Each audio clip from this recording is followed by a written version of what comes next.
Cheemeni government higher secondary സ്കൂളിൽ 1 കോടി രൂപ ചെലവിലൊരുക്കിയ കളിക്കളം കായിക വകുപ്പ് മന്ത്രി വി അബ്ദുറഹ്മാൻ ഉദ്ഘാടനം ചെയ്തു. എംഎൽഎയും കായിക വകുപ്പും അനുവദിച്ച തുകയിലാണ് കളിക്കളം നിർമ്മിച്ചത്. ദിസ് ന്യൂസ് സ്പോൺസർഡ് ബൈ ഉയർന്ന ഗുണനിലവാരം, തികഞ്ഞ വിശ്വസ്തത, ജനതാ പാൽ. ഒരു പഞ്ചായത്തിൽ ഒരു കളിക്കളം പദ്ധതിയുടെ ഭാഗമായാണ് കയ്യൂർ ചീമേനി ഗ്രാമപഞ്ചായത്തിലെ ചീമേനി ഗവൺമെന്റ് ഹയർ സെക്കൻഡറി സ്കൂളിലും 1 കോടി രൂപ ചെലവിൽ സൗകര്യപ്രദമായ കളിക്കളം ഒരുക്കിയത്. 50 ലക്ഷം രൂപ മണ്ഡലം എംഎൽഎയുടെ ആസ്തി വികസന ഫണ്ടിൽ നിന്നും 50 ലക്ഷം രൂപ കായിക വകുപ്പിൽ നിന്നും ഇതിനായി അനുവദിച്ചു. ചൊവ്വാഴ്ച രാവിലെ സംസ്ഥാന കായിക വകുപ്പ് മന്ത്രി വി അബ്ദുറഹ്മാൻ പന്ത് തട്ടിക്കൊണ്ട് കളിക്കളത്തിന്റെ ഉദ്ഘാടനം നിർവഹിച്ചു.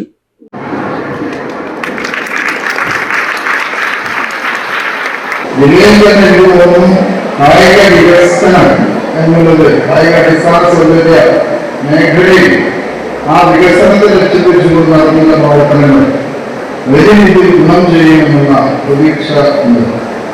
നമ്മൾ ആഗ്രഹിക്കുന്നത് ഏറ്റവും കൂടുതൽ കായികക്ഷമതയുള്ള നമ്മുടെ പുതിയ തലമുറയെ വാർത്തെടുക്കുക എന്നതാണ്. ആ കാര്യത്തിൽ നമുക്ക് നല്ല രീതിയിൽ മുന്നോട്ട് പോകാൻ കഴിയുന്നു. ഈ ഒരു ലക്ഷ്യം മുൻനിർത്തിയുള്ള ഈ മേഖലയിൽ സർക്കാർ എന്ന രീതിയിൽ മറ്റ് സ്പോൺസർഷിപ്പൊന്നുമില്ല. മറ്റുള്ള സംസ്ഥാനങ്ങൾക്ക് തന്നെ പൊതുമേഖല കമ്പനികളുടെ പണം ഉപയോഗിച്ചാണ് ഗവൺമെന്റ് നടത്തുന്നത്. പക്ഷേ സർക്കാർ തന്നെയാണ് ഈ ഒരു മേഖലയിൽ പണിതെടുത്തത്. കായികക്ഷമതാ പ്രവർത്തനങ്ങളോടൊപ്പം തന്നെ അടിസ്ഥാന സൗകര്യ വികസനത്തിന് വലിയ മുൻതൂക്കം നൽകാൻ നമുക്ക് കഴിയുന്നു. ചടങ്ങിൽ കാസർഗോഡ് ജില്ലാ പഞ്ചായത്ത് പ്രസിഡന്റ് പി ബേബി ബാലകൃഷ്ണൻ അധ്യക്ഷയായി.